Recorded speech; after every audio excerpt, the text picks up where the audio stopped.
Pet Lovers, soy Doctora Beth y bienvenidos a un nuevo capítulo. En el día de hoy te voy a contar todo sobre el famoso coronavirus. Te quiero contar que principalmente se le da ese nombre por la forma que tiene, ya que parece que tuviera una coronita.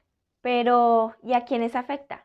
En realidad afecta a mamíferos, aves y en algunos casos a los humanos. En aves y mamíferos suele cursar con enfermedades gastrointestinales, neurológicas y hepáticas, aunque en algunos casos también se pueden dar enfermedades respiratorias, como en el caso de los humanos, donde cursa con enfermedades del tracto superior respiratorio. Pero entonces, ¿por qué está preocupando a tanta gente? Resulta que se han encontrado varios tipos de coronavirus que son zoonóticos, es decir, es un virus que es capaz de pasar de una especie a otra. Estas tres nuevas cepas han generado tres enfermedades importantes en los últimos años. Empezamos con el SARS, luego pasamos al MERS y ahorita estamos con el último caso del nuevo tipo de coronavirus en China. Pero, ¿cómo así? ¿Cómo pasó todo esto?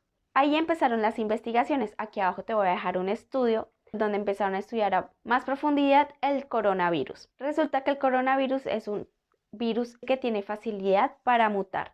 En este caso no está muy claro cómo fue que lo hizo ni el modo de transmisión entre los animales a los humanos, pero sí se ha encontrado que el animal que más reservorio puede ser del coronavirus es el murciélago. En este estudio que vuelvo y comento, dejo en la cajita de descripción, encontraron que de 100 animales infectados, humanos y no humanos, el 98% eran murciélagos. Pero ¿cómo así? Entonces, ¿todos los murciélagos nos van a contagiar de coronavirus? No. No todos los tipos de coronavirus son zoonóticos, solamente hemos encontrado estos tres. En ese estudio también encontraron que en Asia se encuentra una gran cantidad de coronavirus que tienen cierta facilidad para saltar, es decir, para pasar de una especie a otra. Mientras que en América Latina hay más diversidad del coronavirus, es decir, tenemos una gran cantidad de cepas, pero no tienen esta característica de saltar de una especie a otra. Entonces, no significa que tienes que salir a cazar a todos los murciélagos que te encuentres ni a todas las serpientes. Simplemente se encontró que ellos son unos reservorios y tenemos que tener en cuenta que en Asia tienen gustos donde el murciélago, por ejemplo, es una exquisitez. Y como en el caso del SARS, se está asociando el consumo de estos a la posible mutación del coronavirus a una cepa zoonótica que es capaz de generar una enfermedad tan compleja como el SARS, MERS o la nueva enfermedad que se está presentando. En perros y en gatos es una historia completamente diferente. Empezando porque ninguna de las dos cepas es zoonótica. Ni un perro ni un gato con coronavirus te van a infectar. Y bueno, ¿y qué generan estos virus en nuestras mascotas? En perros cursa con una enfermedad muy similar y es la segunda causa más importante de diarrea después del famoso parvovirus. Se transmite de igual manera por las heces y suele afectar animales débiles o cachorros con una inmunidad baja. Usualmente esta enfermedad debe ser tratada de manera intrahospitalaria, ya que los síntomas que genera son muy graves y pueden causar la muerte. Pero no te preocupes, pet lover, si tú eres un pet lover ideal, sabes que hay una vacuna contra coronavirus. Mantén al día estas vacunas y no tendrás que pasar por este proceso tan doloroso junto a tu mascota.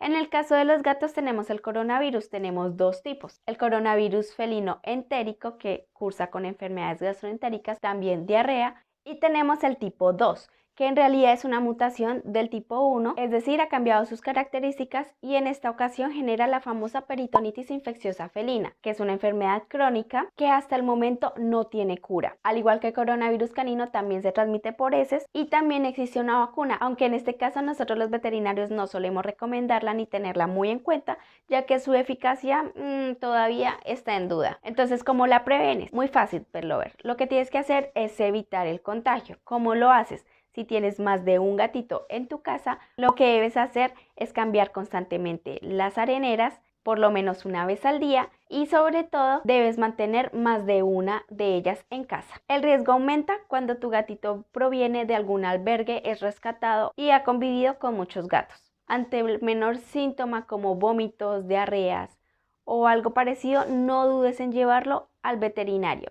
También lo puedes ayudar manteniéndolo sano y fuerte para que en el caso de que contraiga el coronavirus tipo 1, él pueda defenderse. ¿Cómo lo haces? Manteniéndolo al día con sus vacunas, desparasitaciones, alimentándolo como debe ser y sobre todo dándole mucho amor, ya que recordemos que el coronavirus, al igual que en los perritos, ataca sobre todo a animales que son débiles y son vulnerables.